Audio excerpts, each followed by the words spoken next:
And if you can hear my cat mewing around, then please excuse me because I can't let him come inside, otherwise he will tear down the backdrop.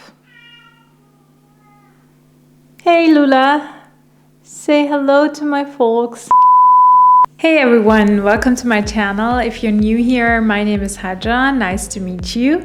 In today's video, I want to try out a special spring makeup look I would like to wear on this year's Persian New Year celebration. So I'm half Persian or Iranian, and really celebrating the Persian New Year happened when I married my full Iranian husband 6 years ago. The Persian New Year starts right away on the first day of spring on the 21st of March, and to me it has been the real New Year celebration, since I think the spring season feels like a new beginning because of how colorful the nature gets and how fresh the spring air smells. Another great reason to go for a beautiful spring inspired look is to try out the brand new Natasha Denona Pastel eyeshadow palette, as well as have a look into it. So it has the most beautiful soft matte pastel shades and also some beautiful shimmery metallic pastel shades, and I'm just so in love and I can't wait to try it on. Besides this beautiful spring makeup look created with the Natasha Denona palette,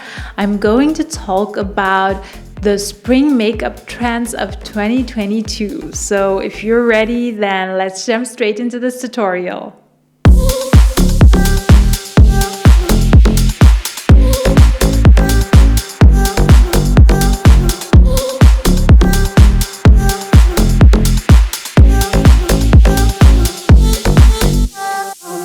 I'm using the e.l.f. Cosmetics Hydration Cream, which has a lightweight formula and absorbs quickly. I have a combination skin which is oily on the nose part and dehydrated on the rest parts. That is why, like always, even way before the pandemic, first prep your skin to the point it feels soft and smooth. So this spring, sheer, glowy, dewy, soft skin is still a big trend. Because of the still ongoing pandemic and wearing protection masks, it is necessary to let the skin be able to breathe even under the mask. Then I go ahead and apply my new favorite primer by NYX, the Angel Veil. It smooths out my big sized pores and regulates my sebum production on the nose, as well as hydrates my skin additionally. Remember not to use a lot of primer, a thin layer is enough since a thick layer might make the makeup slippery and will not absorb into your skin. Next, I apply the e.l.f. Hydration Eye Cream to hydrate my under eye area and make the concealer sit on my skin well. Please do not leave this step out, as the under eye skin is the most sensitive part since it is very thin. Also, if you deal with dark circles, make sure your eye cream contains sunscreen protection that will help not to make them darker. Then I grab my NYX color correcting palette. As we want to keep the foundation lightweight and sheer, the best way to create a flawless base is to cover the obvious flaws. I'm having red skin around my cheeks, hence I neutralize the redness with the green from the palette. Make sure to apply a thin layer and blend well. Now we go ahead and start off with the eyes. I start with priming my eyelids with the Primer Potion by Urban Decay. It is definitely my favorite eye primer that I had used up for so long and finally repurchased it again. This one prevents eyeshadow creasing like no other primer out there. I also apply a thin layer around my eyes since it helps to prevent concealer from creasing in fast as well. Then I go ahead and apply a 3 shades brighter than my skin concealer from Maybelline called Age Eraser. That way the shades are going to pop out even more. Next, I apply a thin layer of translucent powder by Laura Mercier on my lid to set the concealer.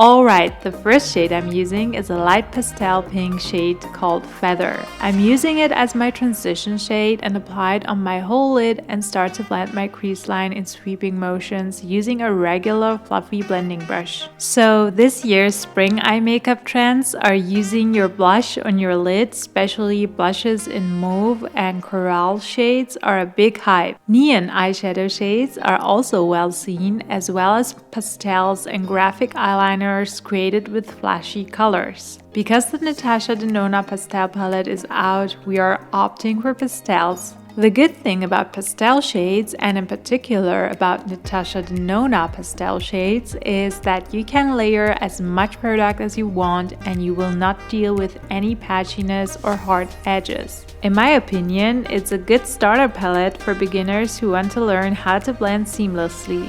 When you have hooded eyes like me, keep your eyes open in between to know up until which spot to stop applying eyeshadow. The transition shade should always be applied up until slightly above your crease.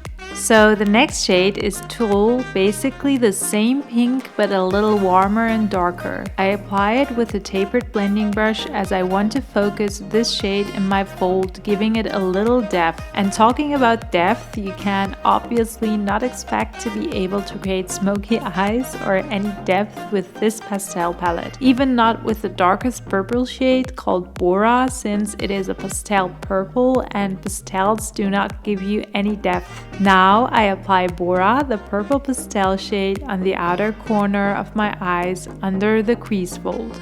With a shader brush, I pack my lid with Bora and then take my tapered blending brush and start to blend in sweeping motions into my crease line. Okay, while I'm blending, let's talk briefly about the pigmentation of the shades. I admit I have had more pigmented Natasha Denona palettes, but I think the reason why this one seems not to be so pigmented is that we're dealing with pastel shades, and layering pastels will not give you more intensity in shades. It will just even out your application, which this one does really well. You can approve this since it applies really well on the skin and you deal with almost zero eyeshadow fallouts. That is why I'm actually really satisfied, as I have heard from many other reviews that they had expected more pigmentations. Have you tried the Natasha Denona pastel palette yet? And what are your thoughts about the pigmentation? Let me know down below in the comment section. Next, I want to cut half of my crease with the same concealer from before, starting from the inner corner up until the middle of the lid. The easy way for hooded eyes is to apply a thick layer on top of your lash line and open your eyes as you usually would and look straight, then close slightly, and now you have determined up until which point you should apply your concealer. So on the concealed canvas, I now have the option to apply as many shades as I want. Pastels really look great on top of each other since the shades look washed out and fresh. You do not always need a transition shade to make them look harmonious together. I start with Limoncello, a beautiful lemony yellow metallic shade. I apply it with a dense pointed brush around my tear duct. Then I apply my favorite matte mint shade, Brisk, with the same brush, connecting it with the shade Limoncello. I leave a gap in the center of the lid for two other gorgeous metallic shades.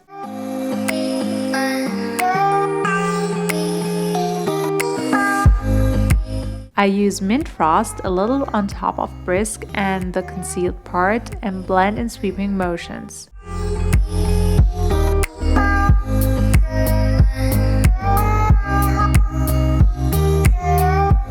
To create a nice transition between the pastel purple and pastel mint, I use Dainty on the little gap left.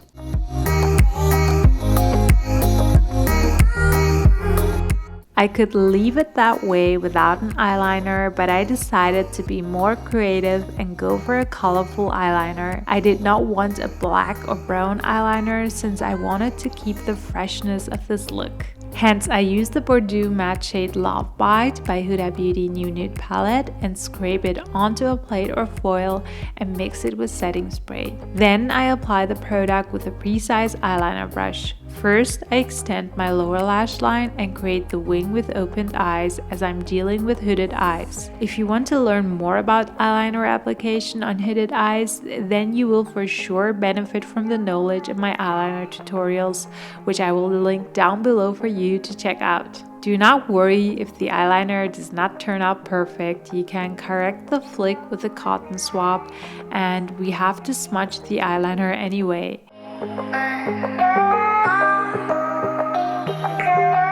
Once the product dries, you can go ahead and apply Bora from the Pastel palette on top of the wing and blend with a precise small blender brush. That will let the eyeliner not look harsh and blend seamlessly into the soft pastel shades.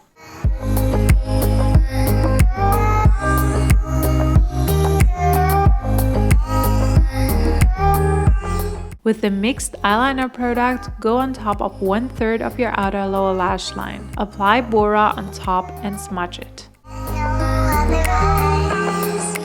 With the shade Frost Mint, go over the rest of the lower lash line and blend until the shades look seamless.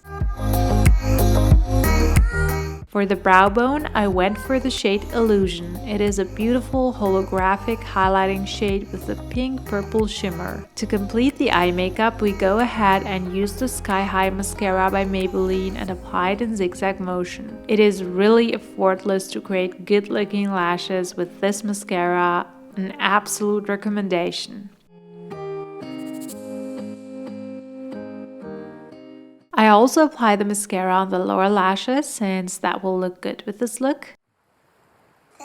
I noticed that the gap in the waterline does not look good, hence I'm using a black kool liner by L'Oreal and apply the black on the outer corner of my lower waterline. Now for the inner corner, I use a beige kool liner by Sense and apply it on the other half of my waterline. You could also use colorful kool liners and mascaras for this look. It will look more editorial that way. You could go without any falsies with this look, but I prefer false lashes. For this look, I recommend a pair of natural lashes that are not too dense nor dramatic, otherwise the pastel shades will disappear in the background. I'm using my favorite ones by Kiss called My Lash But Better in the design No Filter. Next, we switch to the face makeup. As discussed previously, we want a sheer, dewy skin, hence I'm using the Maybelline Fit Me Hydrating Foundation in the shade 125. I apply it all over my face with a foundation brush and blend it into my skin with a beauty blender. In case you want to wear this look throughout the day and you have combination skin, then use a soft semi-matte foundation for your shiny face parts. Before applying concealer under my eyes, I color correct with the peachy shade from the color correcting palette by NYX. If you're a fan of lightweight makeup, then do not neglect or underestimate the power of color correcting because it will really help you to neutralize the shades without your thickly applied foundation turning cakey. So, because of the lightweight foundation application, highlighting and contouring should also be applied lightly and softly. Also, to keep the look overall sheer, you should use cream products on top of each other, just like cream contour, blush, and highlighter.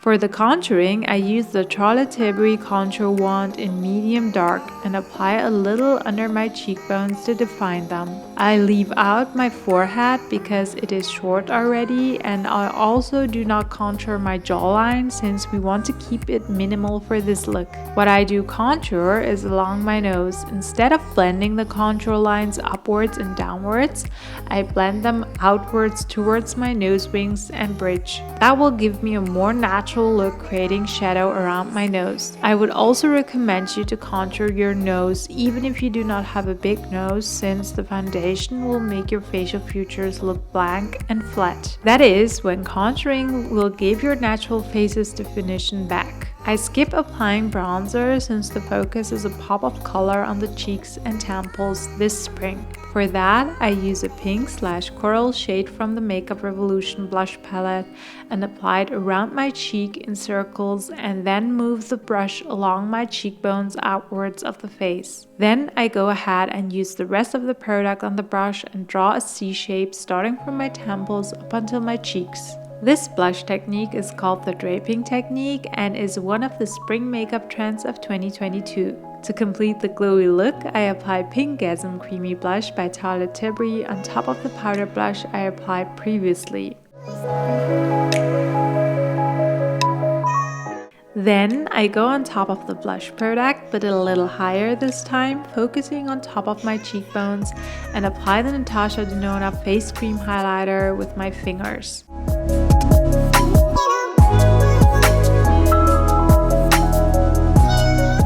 I also apply highlighter on my nose bridge and its tip. Next, I fill in the gaps in my brows and shape them with the KO Brow Pomade by Benefit in the shade 3. This spring, bushy, detailed and laminated brows like we know them are still hyped.